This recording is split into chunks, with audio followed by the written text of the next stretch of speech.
నల్గొండ పట్టణంలోని న్యూ తిరుమల నగర్లో భారీ గణనాథుని ప్రతిష్ఠించనున్నారు. దానిని ప్రత్యేక వాహనంలో నల్గొండకు తీసుకువచ్చారు.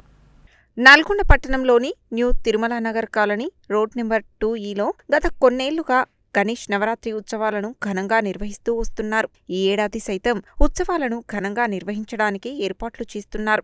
ఇందులో భాగంగా 21 ఫీట్ల ఎత్తైన భారీ వినాయక విగ్రహాన్ని ప్రతిష్ఠించడానికి ప్రత్యేక వాహనంలో కాలనీకి తీసుకువచ్చారు. విద్యుత్ తీగలకు, కేబుల్ వైర్లకు ఎలాంటి ఇబ్బందులు తలెత్తకుండా తగిన జాగ్రత్తలు పాటిస్తూ భారీ విగ్రహాన్ని ప్రతిష్ఠించే చోటుకు చేర్చారు.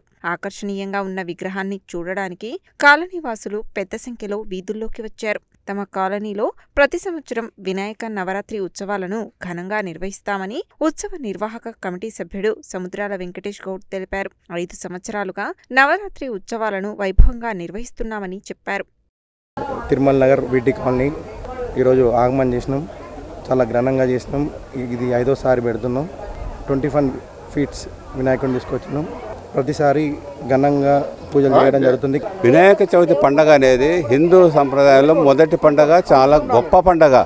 దీని ద్వారానే మనందరం కూడా ఎంతో ఆనందంగా ఈ 11 రోజులు ప్రతిరోజు ధూప దీప నైవేద్యాలతోటి ఆ భగవంతుని పూజిస్తూ ఆ భగవంతుని కృపకు మనందరం కూడా కృపకు కావాలని మనం అందరం ఏకతాటిగా నడిచి ఈ 11 రోజులు కూడా ప్రతి ఒక్కరు కూడా భక్తి శ్రద్ధతో పూజలు జరుపుకోవాలని అందరిని కోరుతూ ఇక్కడ ఉన్నటువంటి కాలనీ వాస్తులు కూడా ఎంతో చక్కగా ఉదయమే 6 గంటల నుంచే పూజా కార్యక్రమాలు మొదలుపెడుతూ రాత్రి 10 గంటల వరకు కూడా వారు వినాయకుని యొక్క భక్తిలో లీనమై ఉంటారు. పిల్లలు, పెద్దలు అందరూ ఎంతో హాయిగా ఆనందంగా గడుపుతారు.